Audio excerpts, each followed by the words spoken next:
ನಮಸ್ಕಾರ, ಶುಭ ಸಂಜೆ. ಸಂಕಲ್ಪ ಸಿದ್ಧಿ ವಿಶೇಷ ಕಾರ್ಯಕ್ರಮಕ್ಕೆ ತಮ್ಮೆಲ್ಲರಿಗೂ ಆತ್ಮೀಯ ಸ್ವಾಗತ ಹೇಳ್ತಾ ಇರೋದು ನಾನು ಅನುಷಾ. ಸೊ ಮೊದಲನೇ ಬಾರಿ ಚಾನಲ್ ವೀಕ್ಷಿಸ್ತಾ ಇದ್ದೀರಾ ಅಂತಂದರೆ ಈಗಲೇ ಸಬ್ಸ್ಕ್ರೈಬ್ ಮಾಡಿ, ನಮ್ಮ ವೀಡಿಯೋಸ್ನ ಲೈಕ್ ಮಾಡಿ. ಇನ್ನು ಕಾರ್ಯಕ್ರಮದಲ್ಲಿ ನಮ್ಮ ಜೊತೆಲಿದ್ದಾರೆ ಸ್ಪಿರಿಚುವಲ್ ಗುರು ಡಾಕ್ಟರ್ ವಿಷ್ಣುದತ್ತ ಗುರುಜಿಯವರು. ಗುರುಗಳನ್ನ ಕಾರ್ಯಕ್ರಮಕ್ಕೆ ಸ್ವಾಗತಿಸೋಣ. ನಮಸ್ತೆ ಗುರುಗಳೇ, ಕಾರ್ಯಕ್ರಮಕ್ಕೆ ಭಕ್ತಿಯ ಸ್ವಾಗತ.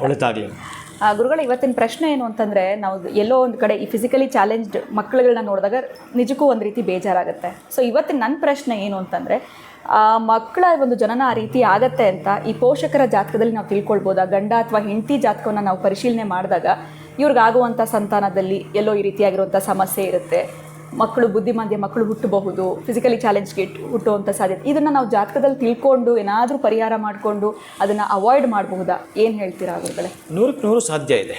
ಇದೆಲ್ಲವೂ ಕೂಡ ಮಾಡಲಿಕ್ಕೆ ಯಾವ ರೀತಿ ಡಾಕ್ಟರ್ ಮೊದಲೇ ಪ್ರಿಕಾಷನ್ಸ್ ಕೊಟ್ಟು ಹೀಗಾಗತ್ತೆ ಮೆಡಿಸಿನ್ ತಗೊಳ್ಳಿ ಅಂತ ಹೇಳ್ತಾರೋ, ಇದು ಕೂಡ ಸೇಮ್. ಆಬ್ವಿಯಸ್ಲಿ ಆ ಒಂದು ಕುಂಡ್ಲಿಗೆ ಸಂಬಂಧಪಟ್ಟ ಈ ಟ್ವಿನ್ಸ್ ಹುಟ್ಟೋದನ್ನು ಕೂಡ ಜಾತಕದಲ್ಲಿ ಮೊದಲೇ ತಿಳ್ಕೊಳ್ಳಲಿಕ್ಕೆ ಸಾಧ್ಯ ಇದೆ. ಅದನ್ನು ಮಾತಾಡ್ಬೋದು. ಓಂ ವಿಶ್ವಸ್ಮೈ ನಮಃ. ಪ್ರೀತಿಯ ಬಂಧುಗಳೇ, ಮನುಷ್ಯ ಹೇಗೆ ಅಂತಂದರೆ, ಜಾತಕ ರೀತಿಯ ಏನು ತಿಳಿದುಕೊಳ್ಳುತ್ತಾನೋ ಎಲ್ಲವೂ ಸಾಧ್ಯ ಇದೆ. ತಿಳಿದುಕೊಂಡು ಅದರ ಒಂದು ಅವಲೋಕನ ಮಾಡಿದಾಗ ನವಾಂಶ, ತ್ರಿಂಶಾಂಶ, ರಾಶಿಕುಂಡಲಿ, ತ್ರಿಭಾಗಿ ಎಲ್ಲವನ್ನೂ ಕೂಡ, ಆಮೇಲೆ ದಶಾಭಕ್ತಿ, ಅಂತರಭಕ್ತಿ ನೋಡಿದಾಗ ನಿಮ್ಗೆ ಗೊತ್ತಾಗೋಂಥದ್ದು. ಮನುಷ್ಯನ ಕೆಟ್ಟ ಗುಣಗಳು ಕೂಡ ಈ 4 ಸಂದರ್ಭದಲ್ಲಿ ಗೊತ್ತಾಗ್ತವಂತೆ. ಆ ಮನುಷ್ಯನ ಕೆಟ್ಟ ಗುಣಗಳು ಕೂಡ ಆ 4 ಸಂದರ್ಭ ಅಂದರೆ, ಯಾವಾಗ ಊಟ ಮಾಡೋವಾಗ, ಮಲಗೋವಾಗ, ದಾಂಪತ್ಯದಲ್ಲಿ ಇರೋವಾಗ, ಸಾವು ಬಂದಾಗ, ಈ 4 ಸಂದರ್ಭದಲ್ಲಿ ಮನುಷ್ಯನ ಗುಣಗಳು ಗೊತ್ತಾಗ್ತವಂತೆ. ಹೀಗೆ ಇದು ಗೊತ್ತಾಗಬೇಕಾದ್ರೆ ಇನ್ನು ನೀವು ಅದಕ್ಕೆ ಸಂಬಂಧಪಟ್ಟದ್ದು ಪ್ರೂಫ್ ಇದೆ. ಯಾವ ರೀತಿ ಡಾಕ್ಟರ್ ಕೊಟ್ಟಿರ್ತಕ್ಕಂಥದ್ದು ಇದೆಯೋ, ರಿಪೋರ್ಟ್ ಇದೆ, ಇದೇ ರೀತಿಯೇ ಜಾತಕ ರಿಪೋರ್ಟು. ಇದನ್ನೇ ನಾವು ಕೊಡುವಾಗ ಮನುಷ್ಯನ ಕೆಟ್ಟ ಗುಣಗಳು ಅಂತ ತಿಳ್ಕೊಳ್ಬೇಕಾದ್ರೆ 4 ವಿಧಾನ ಇದೆ ಅಂತೆ. ಊಟ ಮಾಡುವಾಗ ಗೊತ್ತಾಗ್ತಕ್ಕಂಥದ್ದು, ಮಲಗೋವಾಗ ಗೊತ್ತಾಗ್ತಕ್ಕಂಥದ್ದು, ದಾಂಪತ್ಯದಲ್ಲಿ ಇರುವಾಗ, ಸಾವು ಬಂದಾಗ. ಇವನ ಬಗ್ಗೆ ಏನು ಅಂತ ಜನ ಮಾತಾಡಲಿಕ್ಕೆ ಸಿಗ್ತಾವಂತೆ. ಇನ್ನು ಇದು ಈಸಿಯಾಗಿ ಸಿಗುವಂಥದ್ದು, ಭಾಳ ಉತ್ತಮವಾಗಿ ಆದರೆ ಪ್ರಿಡಿಕ್ಟ್ ಮಾಡ್ತಕ್ಕಂಥ. ಅದಕ್ಕೆ ನಾನು ಹೇಳ್ತೀನಿ, ಜ್ಯೋತಿಷ್ಯ ಅನ್ನೋ ಸಬ್ಜೆಕ್ಟ್ ಕರೆಕ್ಟ್ ಇದೆ. ಇಲ್ಲಿ ಜ್ಯೋತಿಷಿ ರಾಂಗ್ ಆಗ್ತಾನೆ. ಸೊ ಅವರ ಒಂದು ಕರೆಕ್ಟ್ ಪ್ರಿಡಿಕ್ಷನ್ ಕೊಟ್ಟರೆ ಇದನ್ನು ಖಂಡಿತ ನಾವು ಅವಾಯ್ಡ್ ಮಾಡಬಹುದು ಅಥವಾ ಪರಿಹಾರ ಮಾಡ್ಕೊಳ್ಬಹುದು ಅಂತ ಹೇಳಿ. ಅದೇ ಪರಿಹಾರ ಮಾಡ್ಕೊಳ್ಬೋದು ಅಂತ ಹೇಳ್ತಾರೆ. ಮಾಡೋ ವಿಧಾನಗಳು ಹೇಗೆ ಅದು ಕೂಡ ಗೊತ್ತಿರಬೇಕಲ್ಲ. ಅದು ಸರಿಯಾದ ಕ್ರಮದಲ್ಲಿ ಮಾಡ್ತಕ್ಕಂಥದ್ದು. ಆದರೆ ಯಾವುದದು ತೀರಾ ಸಣ್ಣದ್ದ ಅಥವಾ ದೊಡ್ಡದ್ದ ಅನ್ನೋದ್ರ ಮೇಲೆ ಡಿಪೆಂಡ್ ಆಗುತ್ತೆ. ಆ ಪದ್ಧತಿಯಲ್ಲಿ ಇದ್ದಾಗ ಅದಕ್ಕೆ ಸಂಬಂಧಪಟ್ಟದನ್ನು ತಿಳಿದುಕೊಂಡು ಈಸಿಯಾಗಿ ಅದು ಜಾತಕ ಅಂತ ಒರಿಜಿನಲ್ಗೆ ಹೊರಿತೀವಿ ಅಂತಂದರೆ 100% ಗೊತ್ತಾಗುತ್ತೆ. ಎಂಥದ್ದೇ ಮಗು ಹುಟ್ಟುತ್ತೆ ಅಂತಲೂ ಕೂಡ ಹೇಳಲಿಕ್ಕೆ ಸಾಧ್ಯ ಇದೆ. ಈಗ ನಾನು ಅದೇ ದಂಪತಿಗಳದ್ದು ಇಬ್ಬರದ್ದು ಬೇಕಾಗುತ್ತಾ ಗುರುಗಳೇ? ಅಥವಾ ಇವಾಗ ನಮ್ಮ ಕೆಲವರು ಹೇಳ್ತಾರೆ, ಹಿಂದಿನ ಕಾಲದಲ್ಲಿ ಹುಟ್ಟಿದ್ದು ನಮ್ಮ ಯಜಮಾನರು ಜಾತಕ ಗೊತ್ತಿಲ್ಲ, ಡೇಟ್ ಗೊತ್ತಿಲ್ಲ ಅಂತ. ಸೊ ಅಟ್ಲೀಸ್ಟ್ ಹೆಂಡತಿದಿದ್ರೆ ಆಗುತ್ತೆ, ಅಥವಾ ಗಂಡಂದು ಯಾರ್ದೋ ಒಬ್ಬರದಿದ್ರೆ ಆಗುತ್ತೆ, ಒಬ್ಬರದಿದ್ರು ಕೂಡ ಆಗುತ್ತೆ. ಅದೇ ನಾನು ನಿಮ್ಗೆ ಒಂದ್ಸಾರಿ ಹೇಳಿದೆ, ಯಾರೋ ಒಬ್ಬರು ನನಗೆ ಡೇಟ್ ಕೇಳ್ತಾರೆ, ಅಂದರೆ ಹೆರಿಗೆ ಆಗಲಿಕ್ಕೆ. ಸ್ವಾಮೀಜಿ ನಮಗೆ ಡಾಕ್ಟ್ರು ಡೇಟ್ ಕೊಟ್ಟಿದ್ದಾರೆ ಸ್ವಾಮೀಜಿ, 4 ಡೇಟ್ ಕೊಟ್ಟಿದ್ದಾರೆ. ಈಗ ಅವರು ಕೇಳಿಸ್ಕೊಂಡ್ರು ಕೂಡ ಯಾವ ಥರ ಮಾತಾಡೋದು, ಬಾಬು ಅಂತ ಹೇಳೋರು ಹೆಸರು, ಬಾಬು ರೆಡ್ಡಿ ಅಂತ. ಆ ಬಾಬು ರೆಡ್ಡಿ ಅಂತಕ್ಕಂಥವರು ನನ್ನನ್ನು ಪ್ರಶ್ನೆ ಮಾಡುತ್ತಾರೆ, ದೊಮ್ಮಸಂದ್ರದ ಬಾಬು ರೆಡ್ಡಿ. ಇದನ್ನು ಕೇಳಿಸ್ಕೊಂಡ್ರು ನಿಮ್ಮ ಹತ್ರ ಬಂದು ಅವ್ರು ಹೇಳ್ತಾರೆ. ಈಗ ನಾನು ಮನೆ ಹೇಗೆ ಹೇಳಿದ್ದೆ, ಅವ್ರದ್ದೆಲ್ಲ ಹೋಗಿ ನೀವು ಕೇಳಿ ಅಂತಂದಾಗ, ಹಾಗೆ ನನ್ನ ಹೋಗಿ ಹೇಳ್ಕೊಳ್ಳೋದಲ್ಲ ಅದು. ಸ್ವಾಮೀಜಿ ನನಗೆ ಡೇಟ್ ಕೊಡಿ, ಏನಕ್ಕೆ ಡೆಲಿವರಿ ಆಗಲಿಕ್ಕೆ ಡಾಕ್ಟರ್ ಕೊಟ್ಟಿದ್ದಾರೆ. 25ರಿಂದ 28 ತನಕ ಕೊಟ್ಟಿದ್ದಾರೆ. ಅದರ ಒಳ್ಳೆಯದೊಂದು ಲಗ್ನ ಇಟ್ಕೊಡಿ ಅಂತಂದರು. ನಾನು ನೋಡಿದೆ, ಪಾಪ ಹಿಂದಿಂದೆ ಫೋನ್ ಮಾಡಿದ್ರೆ ನೆಕ್ಸ್ಟ್ ಒಂದು ದಿನ ಆಗಲಿಲ್ಲ. ಆಮೇಲೆ 2ನೇ ದಿನ ಮತ್ತೆ ಕರೆ ಮಾಡಿದಾಗ, ಅವತ್ತು ನಾನು ಕೂತಿದ್ದೆ, ಪಂಚಾಂಗ ಜೊತೆಲಿತ್ತು, ನೀಟಾಗಿ ಪರಿಶೀಲನೆ ಮಾಡ್ತಾಯಿದ್ದೀನಿ. ಅಪ್ಪ ಈ ಡೇಟಿಗೆ ಮಾಡಿ ಅಂತ ನಾನು ಏನು ಹೇಳಿ ಕರೆಕ್ಟಾಗಿ ಕೊಡ್ತಾಯಿದ್ದೀನಿ, ನಿಮಗೆ ಆಗೋದು ಹೆಣ್ಣು ಮಗು ಅಂತ ಹೇಳ್ತಾಯಿದ್ದೀನಿ. ನಾನಿದು ಹೇಳಬಾರ್ದಾಗಿತ್ತು. ನಾನು ಅವ್ರನ್ನ ಡೇಟ್ ಅಷ್ಟೇ ಕೇಳಿದ್ರು ಡೇಟ್ ಕೊಡಬೇಕಾಗಿತ್ತು. ನಾನು ಅಷ್ಟಕ್ಕೆ ನಾನು ಸುಮ್ಮನೆ ಆಗಲಿಲ್ಲ.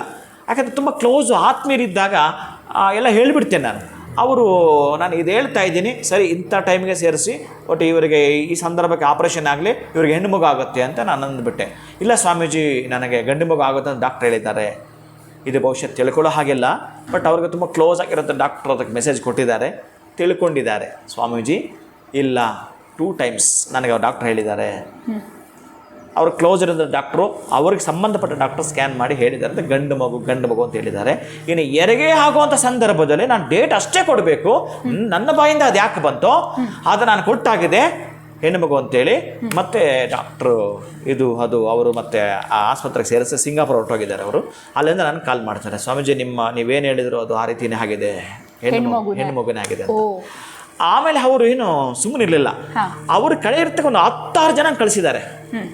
ಡಾಕ್ಟ್ರ್ ಹೇಳಿದ್ದು ಕೂಡ ಇಲ್ಲಿ ಸುಳ್ಳಾಗಿ ಸ್ಕ್ಯಾನ್ ಮಾಡಿದ್ದು ನನ್ನ ಬಾಯಿಂದ ಇನ್ನೊಂದು ಅಲ್ಲೇ ನಾನೇನು ಸ್ವಲ್ಪ ನರ್ವಸ್ ಆಗಿದ್ದು ಏನೋ ಆಗಬೇಕಲ್ಲ ಹಂಗೆ ಬರಲ್ಲ ನನಗೆ ಆ ಸಂದರ್ಭದಲ್ಲಿ. ನೇರವಾಗಿ ತಿಳಿಸ್ ನೇರವಾಗಿ ಬರುತ್ತೆ. ನೀವೊಂದು ಟಾರ್ಚಿಗೆ ಹಾಕಿದ್ರೆ ಹೆಂಗೆ ಬರುತ್ತೆ ಹಂಗೆ ಬಂತು ನನ್ನ ಬಾಯಿಂದ ಅದು ಬಿಟ್ಟೆ. ಅದನ್ನು ಅವನು ಮೈಂಡ್ಗೆ ಹಾಕೊಂಡ್ಬಿಟ್ಟ. ಓ ಸ್ವಾಮಿ, ಎಷ್ಟು ಡಾಕ್ಟ್ರ್ ಹೇಳಿದ್ದು ಕೂಡ ಸುಳ್ಳಾಯ್ತಲ್ಲ, ನಾನು ಬರೀ ಡೇಟ್ ಕೊಟ್ಟು ಸುಮ್ಮನೆ ಆಗಬೇಕಾಗಿತ್ತು, ನನ್ನ ಬಾಯಿಂದ ಅದು ಯಾಕೆ ಬಂತು ಏನೋ ಗೊತ್ತಿಲ್ಲ. ಹೀಗೆ ನೀವು ಜಾತಕ ತೆಗೆದುಕೊಳ್ಳತಕ್ಕಂಥದ್ದು ಪರ್ಸೆಂಟೇಜ್. ನಾನು ಅದಕ್ಕೆ ಹೇಳ್ತೇನೆ, ದೈವಿಕ ಶಕ್ತಿಯನ್ನು ಅದು ಸುಮ್ಮನೆ ಬರೋದಂತಲ್ಲ.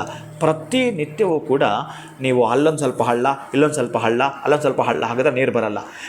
ನಿಮ್ಗೆ ಎಷ್ಟು ಸಾಧ್ಯತೆ ಅಷ್ಟು ಹಳ್ಳ ಮಾಡ್ಕೊಂಡು 100 ಅಡಿ 200 ಅಡಿ 300 ಅಡಿ 400 ಅಡಿ ಮಾಡ್ಕೊಂಡು ಹೋಗ್ತಾ ಇರ್ತೀನಿ ಅಂತಂದರೆ ನೀರು ಸಿಗುತ್ತೆ. ನಾನು ಮೊನ್ನೆ ಎಷ್ಟು ಯಾವುದೋ ಒಂದು ಪೇಪರಲ್ಲಿ ಓದಿದೆ, ಒಬ್ಬಳೇ ಆ ಕೇಸ್ ಏನೋ ಇದೆ, ವಯಸ್ಸಾಗಿದೆ, ಆ ಅಮ್ಮ ಅವ್ರ ಮನೆ ಹತ್ರ ಬಾಯಿ ಕೊರೆದು ಯಾರೋ ಕೇಳಿದ್ದಕ್ಕೆ ಜಾಸ್ತಿ ದುಡ್ಡಾಗುತ್ತೆ ಅಂದಕ್ಕೆ ಒಬ್ಬಳೇ ಕೊರೆದಿದ್ದಾಳೆ, ನೀರು ಬಂದಿದೆ. ಛಲ ಇತ್ತು ಅಂತಂದರೆ ಹಾಗಾಗುತ್ತೆ. ಅದಕ್ಕೆ ನಾನು ಛಲ ಅನ್ನೋದು ಇದೆಲ್ಲ ಎಲ್ಲಿ ಹೇಳ್ತಾ ಇದ್ದೀನಿ ಅಂತಂದರೆ, ಪ್ರತಿನಿತ್ಯದ ಅನುಷ್ಠಾನದಲ್ಲಿ ಈ ಪ್ರತಿಫಲಗಳು ಸಿಗೋದಿರ್ತವೆ. ಜಾತಕದಲ್ಲಿ ನೀವು ಭಾಗಶಃ ಸಿಗ್ತಕ್ಕಂಥದ್ದು, ಅದು ಪೂರ್ಣವಾಗಿ ಅದನ್ನು ನೋಡಿ ಮಾತಾಡತಕ್ಕಂತಹದ್ದು ವಿತ್ ಅನುಷ್ಠಾನ ಪ್ರೇಯರ್ ಆಗಿದ್ದಾಗ ನೀವು ಸತ್ಯಾಂಶವನ್ನು ಹೊರಗಾಕ್ಲಿಕ್ಕೆ ಸಾಧ್ಯ. ಖಂಡಿತ ಗುರುಗಳೇ. ಸೊ ನೀವು ಹೇಳುವಂಥ ಮಾತುಗಳು ನಿಜ ಆಗ್ಬಿಡತ್ತೆ. ಸೊ ಅದಕ್ಕೆ ನಾವು ವೆಯ್ಟ್ ಮಾಡಿ ಕಾಯ್ತಾ ಇರಬೇಕು ಯಾವ ಒಂದು ಮಾತುಗಳನ್ನ ಗುರುಗಳು ಹೇಳ್ತಾರೆ ಅಂತ.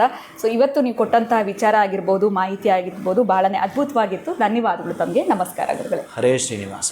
ಇದೇ ರೀತಿ ಪ್ರತಿಯೊಂದು ವಿಡಿಯೋನಲ್ಲಿ ಕೂಡ ನಮಗೆ ಸಾಕಷ್ಟು ಉಪಯುಕ್ತವಾಗಿರುವಂಥ ಮಾಹಿತಿನ ಗುರುಗಳು ತಿಳಿಸ್ಕೊಡ್ತಾ ಬಂದರೆ, ಕೇಳುವಂಥ ಪ್ರಶ್ನೆಗಳಿಗೆ ಸರಳವಾಗಿರುವಂಥ ರೆಮಿಡೀಸ್ ಆಗಿರ್ಬೋದು, ಸೊಲ್ಯೂಷನ್ಸ್ನ ತಿಳಿಸ್ತಾ ಇರ್ತಾರೆ ಅಂತಲೇ ಹೇಳ್ಬೋದು.